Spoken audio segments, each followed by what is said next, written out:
Cet épisode est probablement celui que tout le monde attend, celui des questions que les conseillers financiers doivent poser à leurs clients. Pendant cette session, nous présentons donc à Bertrand les questions qu'il peut poser à ses clients pour savoir s'ils aimeraient ou non que leur épargne serve aussi à avoir un impact positif sur la société dans laquelle nous vivons. Nous rentrons enfin dans la pratique. Si vous voulez recevoir la liste des questions que nous présentons dans cette vidéo, envoyez un email à cette adresse qui se trouve aussi dans la description de la vidéo. On se fera un plaisir de vous les envoyer. C'est parti! Bonjour Bertrand, aujourd'hui on va enfin te présenter les questions que tu pourrais poser à tes clients pour connaître leurs préférences en matière de durabilité. Ah super, c'est ce que j'attendais, on va enfin passer à la pratique. Les sessions sur les produits A, taxonomie, B, SFDR et C, PAI étaient super sympas, mais je suis vraiment content qu'on arrive enfin aux questions que je vais pouvoir poser à mes clients. Super, alors allons-y. Habituellement, tu poses des questions à tes clients afin de mesurer leur appétence au risque, leur connaissance des produits financiers, etc.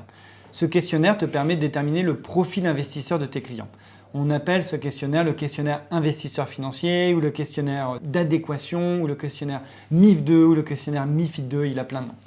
Donc la réglementation t'impose aujourd'hui de rajouter des questions sur les préférences de durabilité à ce questionnaire. Donc en plus de l'horizon d'investissement, du niveau de prise de risque, de la finalité de l'investissement, tu dois aussi déterminer le niveau de préférence de tes clients en matière de durabilité. Exactement. Et pour déterminer le niveau de préférence en matière de durabilité de tes clients, la réglementation ne t'impose malheureusement ou heureusement, je ne sais pas, ne t'impose aucune question toute faite. Donc en gros, c'est à toi de poser les questions que tu veux. Tu peux en poser 3, tu peux en poser 10, 22, 15, comme tu veux. L'important, c'est que tu réussisses à déterminer si tes clients veulent que leur épargne serve à autre chose que simplement générer un rendement financier. Et cette autre chose, c'est qu'ils servent aussi à avoir un impact positif sur la planète. Vaste sujet, on en a déjà parlé dans les séances précédentes. Mais alors, précisément quel type d'informations je dois collecter ? Grosso modo, tu dois essayer d'obtenir 4 informations. Si à l'issue du questionnaire, tu arrives à avoir ces 4 informations sur ton client, tu seras en mesure de bien le conseiller et de respecter cette nouvelle obligation. Première information, à risque et à rendement égal, est-ce que ton client souhaite qu'une partie de son épargne serve à avoir un impact positif sur la planète?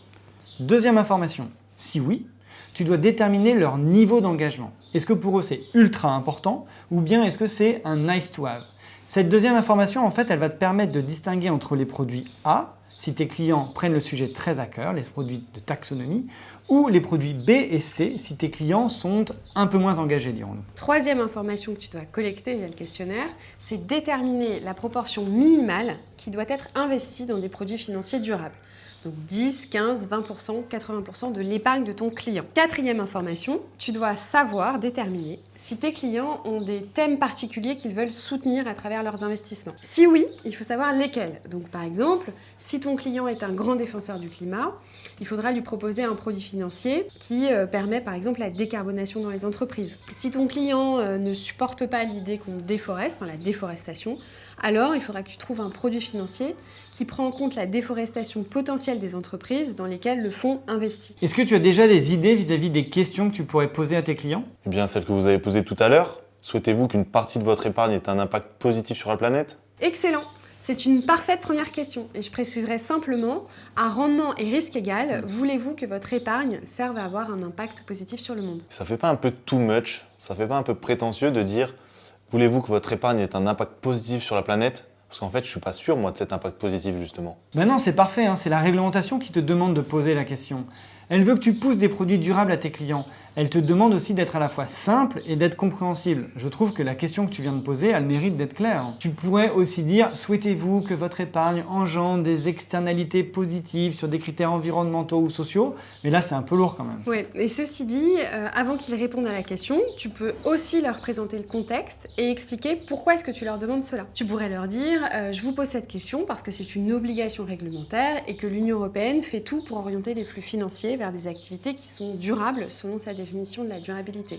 Mais dans ce cas-là, il faut que je leur dise ce qu'est une activité durable selon l'Union européenne. Parce que je pense que tous mes clients, ou la plupart de mes clients, ne savent pas du tout ce que c'est que la durabilité finalement. Oui, tout à fait, hein. Donc si je poursuis le pitch qu'Anne-Sophie avait commencé à dire à ton client, alors vous vous demandez peut-être ce que c'est qu'une activité durable pour l'Union européenne. Eh bien, ça peut être tout simplement des investissements qui sont dits durables par construction, comme les énergies renouvelables, comme le développement des éoliens ou le panneau solaire, ou alors les voitures électriques, les bus électriques, tout ce qui tourne autour de l'hydrogène.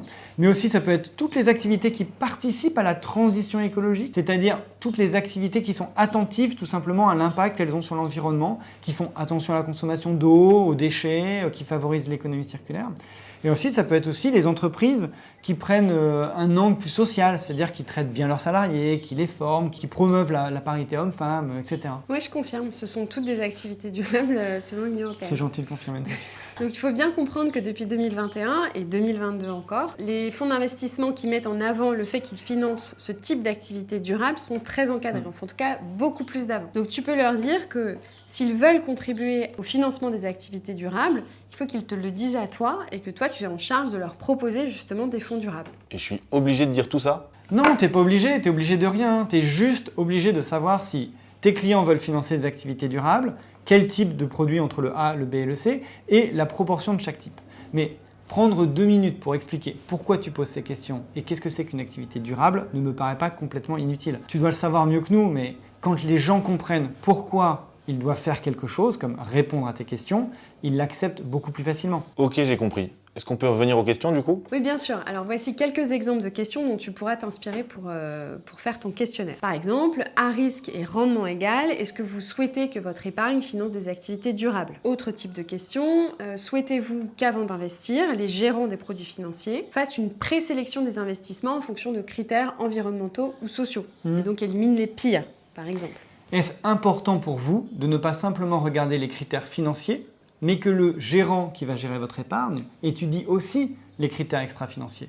Dans quelle proportion minimale de votre épargne souhaitez-vous investir dans des activités durables? Est-ce que c'est très important pour vous de regarder d'autres critères que des critères financiers? Au moins 20%, 50%, 75% de votre épargne? Ensuite, tu peux poser des questions qui vont te permettre de déterminer le niveau de sensibilité aux questions de durabilité de tes clients. Donc là, tu peux dire, par exemple, êtes-vous très sensible, sensible, peu sensible aux questions de durabilité vis-à-vis de vos investissements? Puis ensuite, tu peux le décliner sur plein de thématiques. Donc ça peut être, êtes-vous très sensible, sensible ou peu sensible à la pollution atmosphérique, aux déchets dans les océans, la disparition des espèces animales, le réchauffement climatique, les inégalités hommes-femmes, le travail des enfants, etc. Enfin, tu as plein de thématiques. Si tes clients te disent que c'est extrêmement important pour eux, toutes ces thématiques-là, il faudra mettre un petit peu plus de produits A, des produits à taxonomie, que les autres produits. Si c'est une bonne chose pour tes clients et ça les intéresse, mais que tu sens qu'ils ne maîtrisent pas forcément le sujet de la durabilité, eh bien les produits B et les produits C suffiront amplement. Exactement. Et ensuite, tu peux poser autant de questions que tu veux. Et peut-être aussi, en fonction des produits que tu connais, te renseigner auparavant pour poser les bonnes questions. Donc, par exemple, êtes-vous sensible à la lutte contre le réchauffement climatique? Est-ce que vous voulez privilégier l'économie circulaire via vos investissements? Ouais, et si tu as envie de pousser un fonds, par exemple un fonds océan, tu pourrais poser comme question, êtes-vous sensible à la préservation des océans? Et là, s'ils répondent oui, tu peux dire, ah ben, ça tombe bien, j'ai un petit fonds océan. Êtes-vous sensible à l'inclusion des handicapés dans le monde de l'entreprise? Et là, c'est pareil, s'ils te disent qu'ils sont sensibles, il faudra que tu privilégies un fonds où il y a dans PAI inclusion des handicapés. Tu peux aussi leur poser comme question entre le social, donc tout ce qui est parité homme-femme, bien-être au travail, égalité salariale, et l'environnement, pollution, dégradation des terres, préservation des eaux, etc. Quelles sont les thématiques auxquelles vous êtes le plus sensible?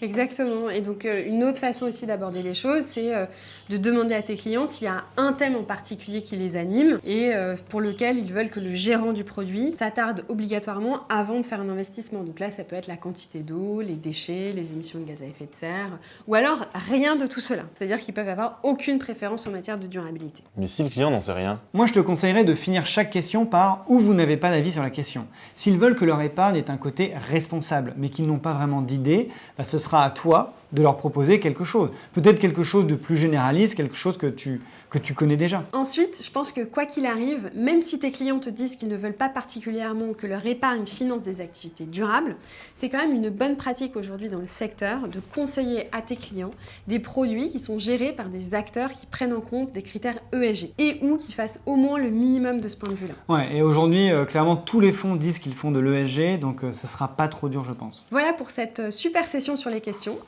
les questions MiFID II, sur la durabilité. Est-ce que tu as des questions, Bertrand? Non, c'était très clair, ça m'a donné plein d'idées. Bon, et bien très bien, donc il nous reste 2 sessions ensemble. La prochaine sera consacrée au greenwashing et on te montrera quelques petites perles sur le sujet.